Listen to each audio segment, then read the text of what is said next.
যেদিন ইচ্ছা হয় সকালে এসে শুধু 45 মিনিট প্র্যাকটিস করো, যে 4-5টা প্র্যাকটিস দেখাবো। সারাটা সিজন আমরা যে খেলি, আমাদের যে সময় খেলাটা, তোমাদের সবাইকে আমার এসএম ফুটবল যে ইউটিউব চ্যানেল আসার জন্য ধন্যবাদ জানাই। দেখতেই পাচ্ছ জায়গাটা দেখে ঠিক বুঝতেও পারছো বা জানতেও পারছো আমি কোন জায়গাটায় আছি। সেম একই জায়গায় দাঁড়িয়ে আগের বছরও তার আগেরও মানে কন্টিনিউ তোমাদেরকে আমি এই জায়গাটা থেকে অফ সিজনে মানে আমাদের উইন্টার সিজনে ফুটবলারদের আমি বিভিন্ন ভিডিও তোমাদের শেয়ার করি। তো আজকে আবার নতুন চলে এসেছি, সিজনের নতুন দিন, সিঁড়িতে এসেছি। খুবই ভালো লাগছে, আমি আছি, আমার বন্ধু আছে, আমার খুবই ক্লোজ ফ্রেন্ড। তো নতুন জায়গায় এসেছি, সিঁড়িতে খুবই ইম্পর্টেন্ট প্র্যাকটিস করতে এসেছি। আমাদের ফুটবলারদের দেখবে অনেকের খেলতে খেলতে সারাটা সিজন আমরা যে খেলি, আমাদের যে সময় খেলাটা স্টার্ট থাকে বা শুরু থাকে বর্ষা সিজনে বা সামারে, আমরা যখন খেলতে খেলতে দেখবে আমাদের কন্টিনিউসলি আমরা খুব খেলে যাই। তো খেলতে খেলতে আমাদের বডির ফিটনেস অনেকটা কমে যায়, মানে বডির যে সমস্ত গ্রোথ থাকে, পাওয়ার বলো, তারপরে ইঞ্জুরি ফিঞ্জুরি এগুলো অনেকটা বেড়ে যায়, হাঁটুতে পাওয়ার, থাইমাসেল পাওয়ার সব কমে যায়। তো এগুলোতে আমরা যে সিজনে খেলছি আবার অফ সিজনে এটাকে আবার গ্রো করার জন্য, বাড়ানোর জন্য আমাদেরকে এই সমস্ত ভ্যারাইটি প্র্যাকটিস করতে হবে। যেরকম আমি আজকে এসেছি, সেম আমার অফ সিজনে আজকে সারাটা বছর আমরা খেলে এলাম।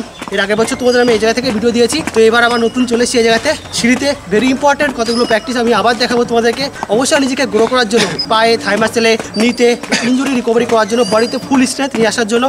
অবশ্যই তোমরা নিয়মমাফিক আশেপাশে যদি কোথাও সিঁড়ি থেকে থাকে, বা এই সিঁড়িটার ডিটেলস তোমাদের দিয়েছি, আমাদের নবদ্বীপের গৌরাঙ্গ সেতুর সাইডে এই সিঁড়িটা আছে। তোমরা অনেকেই জানো যারা আমার ভিডিও দেখো। তোমরা এই সিঁড়িতে এসে সপ্তাহে একদিন শুধু প্র্যাকটিস করো, সানডে বা মন্ডে, যেদিন ইচ্ছা হয় সকালে এসে শুধু 45 মিনিট প্র্যাকটিস করো, যে 4-5টা প্র্যাকটিস দেখাবো। প্রচুর গ্রোথ করবে, ডেভেলপ করবে, তুমি 1 মাসের মধ্যে রেজাল্ট পেয়ে যাবে। তোমাকে মাঠে কেউ সহজে ধরে রাখতে পারবে না। তো চলো বন্ধুরা, আজকের ভিডিওটা দেখা যাক সিঁড়িতে কতগুলো ইম্পর্টেন্ট পাওয়ার ট্রেনিং। প্রথম প্র্যাকটিস, সিঁড়িতে গিয়ে সবার প্রথমে আমাদের যে প্র্যাকটিসটা করতে হবে সেটা হচ্ছে হাই নি অ্যাকশন। তো হাই নি অ্যাকশন ট্রেনিংটা দিয়ে আমাদের প্রথম প্র্যাকটিসটা শুরু করতে হবে। তো এইখানে তোমাদের জানিয়ে রাখি, প্রথম 3টে তোমরা মিডিয়াম করবে, মানে হালকা বেশি স্পিডে করবে না, হাই নি অ্যাকশনটা ইজিলি করবে। তারপর দেখবে তোমাদের বডি গরম হয়ে গিয়েছে, ঘেমে গেছে, ব্রেথটা বেরিয়ে গেছে। তারপর তোমরা বাকি যে 3টে বা 4টে করবে ফুল স্পিডে করবে। তো সিঁড়িতে গিয়ে মূলত আমি 6-7টা এই ফার্স্ট হাই নি অ্যাকশন ট্রেনিং করি। আমার প্র্যাকটিস তোমরা 5টা করবে, প্রথম 3টে স্লো করবে, বাকি দুটো ফুল স্পিডে করবে, টোয়ের সাহায্যে কন্টিনিউ করবে এবং পাটাকে যতটা পারবে উপরের দিকে তুলবে আর হাতটা চালাবে। তো প্রথম তোমরা এই ফার্স্ট হাই নি অ্যাকশন এই প্র্যাকটিসটা তোমরা 5 সেট করবে। এই প্র্যাকটিসটা করলে আমাদের প্রচুর স্পিড ইমপ্রুভ করবে। খেলার মাঝে আমাদের ছোট ছোট শর্ট স্পিনে কেউ আটকে রাখতে পারবে না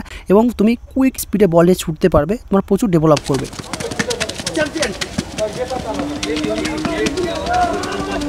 দ্বিতীয় প্র্যাকটিস, দ্বিতীয় তোমরা যে ইম্পর্টেন্ট ট্রেনিংটা করবে সেটা হচ্ছে বোথ লেগ জাম্প, মানে জোড়া পায়ে জাম্প। তোমরা দেখতেই পাচ্ছ এই ভিডিওতে। তো বন্ধুরা, আমি যে সিঁড়িতে প্র্যাকটিস করছি এই সিঁড়িটা প্রচুর লং, মানে প্রচুর লম্বা আছে। তো তার জন্য আমরা 2 সেট করেই করছি। তো তুমি যদি এরকম সিঁড়িতে করে থাকো, তোমার 2-3 সেট করলেই অনেক। আর যদি ছোট সিঁড়ি হয়ে থাকে সেখানে তোমরা প্র্যাকটিসটা একটু বাড়িয়ে দেবে। তো বোথ লেগ জাম্প এই প্র্যাকটিসটা তোমরা করবে, তাহলে দেখবে তোমরা প্রচুর এয়ার আউটে জাম্প করে হেড করতে পারছো। তৃতীয় প্র্যাকটিস, 3 নম্বরে তোমরা যে ইম্পর্টেন্ট প্র্যাকটিসটা করবে সেটা হচ্ছে সিঙ্গেল লেগ জাম্প। এটা খুবই গুরুত্বপূর্ণ একটা প্র্যাকটিস। তুমি যদি তোমার পায়ে প্রচুর পাওয়ার ডেভেলপ করতে চাও তাহলে তোমাকে এই প্র্যাকটিসটা একটু বেশি করে করতে হবে। এক পায়ের সাহায্যে তোমরা কন্টিনিউ সিঁড়ির উপরের দিকে যাবে, তাহলে দেখবে পায়ে প্রচুর পাওয়ার ডেভেলপ করবে, তার সঙ্গে ফিটনেস, মাজায় প্রচুর পাওয়ার ইমপ্রুভ করবে। খেলার মাঝে তুমি ইজিলি লং বল মারতে পারবে এবং পাওয়ার শুটিং করলে বল পুরো বুলেটের মতো যাবে। তো অবশ্যই তোমরা এই সিঙ্গেল লেগ জাম্প এই প্র্যাকটিসটা একটু বেশি করে করবে, ঠিক যেভাবে আমি করছি এই ভিডিওতে তোমরা দেখতেই পাচ্ছ।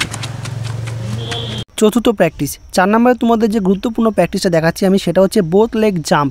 এবার যে জাম্পটা হবে সেটা হচ্ছে 2টো সিঁড়ি পরপর, মানে 2টো সিঁড়ি গ্যাপ দিয়ে আমরা জাম্প করবো। এটা কিন্তু খুবই ইম্পর্টেন্ট ট্রেনিং, আমাদের পায়ে পাওয়ার, তার সঙ্গে আমাদের অ্যাবডোমেন পাওয়ারটাও ডেভেলপ করবে। তোমরা দেখতেই পাচ্ছ ভিডিওতে আমরা 2টো সিঁড়ি পরপর জাম্প করে উপরের দিকে যাচ্ছি। তো ঠিক যেভাবে এই ট্রেনিংটা করছি সেম জোড়া পায়ে হাতের সাহায্যে জাম্প করে 2টো সিঁড়ি কভার করে উপরের দিকে যাবে, তাহলে দেখবে খেলার সময় তোমরা ইজিলি বোথ লেগ জাম্প করে প্রচুর এয়ার আউটে হেড করতে পারবে, প্রচুর ফিটনেস লেভেল ইমপ্রুভ করবে। তো বন্ধুরা, যে ইম্পর্টেন্ট 4টে প্র্যাকটিস দেখালাম, নিজেকে ডেভেলপ করার জন্য, একজন ভালো ফুটবল প্লেয়ার হওয়ার জন্য, ইন্ডিভিজুয়ালি ডেভেলপ করার জন্য তোমরা অবশ্যই আশেপাশে কোথাও সিঁড়ি থেকে থাকলে তোমরা টাইম বের করে তোমার অফ ডেতে গিয়ে একদিন এই সিঁড়ি ট্রেনিং করে আসো, জাস্ট 30 মিনিট বা 45 মিনিট, তোমরা দ্রুত রেজাল্ট পেয়ে যাবে।